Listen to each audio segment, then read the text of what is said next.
Hey guys, today we are talking about how saying no can save you money. So I have a few tips for you, just little ways that you can say no, and sometimes you have to stretch yourself, but in the long run, it's going to help you save a lot of money. Um, so the first one is something that actually happened this past week. Jamie's old boss, him and his wife were really, really close with them, and it's his birthday next weekend.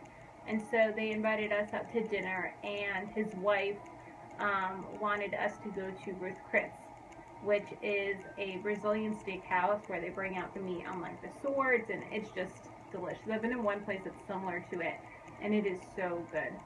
But I Googled it, and the price is $46 a person. And I was like, I'm sorry, but we can't do that. Even before I talked to Jamie about it, I told his wife that, I'm sorry, we'd love to go out to dinner with you. We budgeted money to go out to dinner with you, but we can't do that place. So I think we're going to go to like Rocco's Tacos instead, which is like $10 to $15 a plate rather than 46. So just saying no to little things like that, even when it's not always comfortable. So the second one is being upfront with people, telling them that you're paying off your student loans, you're paying off your debt, or you're paying off your car, whatever it is.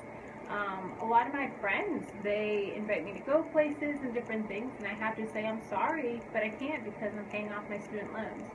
And sometimes they'll be talk about it, but a lot of times they're like, oh, okay, I respect that. And they just learn over time not to kind of ask you to go different places and little things like that.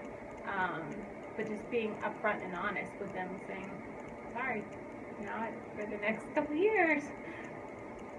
I actually have a coworker who we were talking about the lottery. I think it was when it was like ridiculous. I don't play the lottery, so I don't really pay attention. But I asked him, what would you do if you won the lottery? And he's in his like late 40s, early 50s, and he said number one would be buy a Tesla and pay off my student loans. And I was just thinking to myself, I didn't say anything, but I was thinking like, I would not want to be in my late 40s and still paying my student loans. That's crazy. And he's not using his degree at my job, I can tell you that much. And I'm 27 and I'm paying on my student loans, and I'm like, oh my gosh, I need to get rid of these 2 more years. And so I can't imagine being that late in life and still paying on student loans. And then who knows whatever debt he has. I know he has who he is renting, so he doesn't have that, but he has car payments and all sorts of other stuff for him and his wife.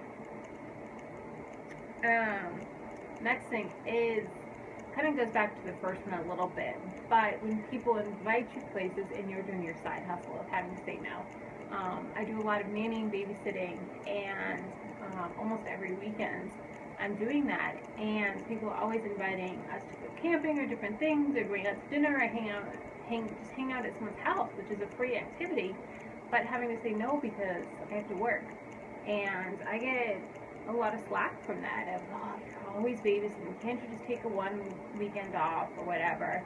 And it used to bother me a lot, but then one day I was listening to Dave Ramsey's talk show, and he was saying, sorry, my cat's playing with my feet. He was saying that if people are making fun of you, then you're doing something right. And so I was like, you know what? All right, that's all right. Make fun of me all you want, because I'm putting more money towards my debt. And last month it was, I don't even remember the number. You can go back and watch my April budget. But it was like a ridiculous amount of side hustle that I made from babysitting, and it was awesome. Alright, next thing. When you do have budget money for eating out and meeting out with friends and different things, working around your like discount nights. Like now, if someone asks me to go out to dinner when my girlfriends meets up or old co-workers or something, I'm always suggesting to them like the Free Tuesday, because on Tuesday we have Taco Tuesday at Uncle Julio's, and so it's $2 tacos. I can get like dinner, tip, everything for $6, and you can't even do that at fast food. And so that's like a nice sit-down dinner, chips and salsa, water, and 2 tacos, and it's awesome. So $6 with tip. So work around the discount nights. I know Taco Tuesday was really big down here in South Florida. Up north, we didn't really have it because there wasn't like any Hispanic people. But I think like Miller's Ale House, they have a couple nights in different places. Have discount nights for, it may even be certain items on the menu. So kind of do some research on those when you can fit the eating out into your budget. So next one is saying no to yourself. This is something that I've struggled with a lot. Just delayed gratification and maybe doing a no spend month. But just saying no to things that you really want or things you used to always buy.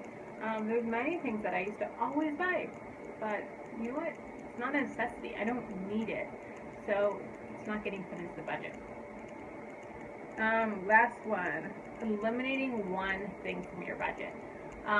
So whether that be Starbucks, or for me it was Amazon, or eating out, or whatever it is, that one thing, and then putting that towards your debt or putting that towards savings.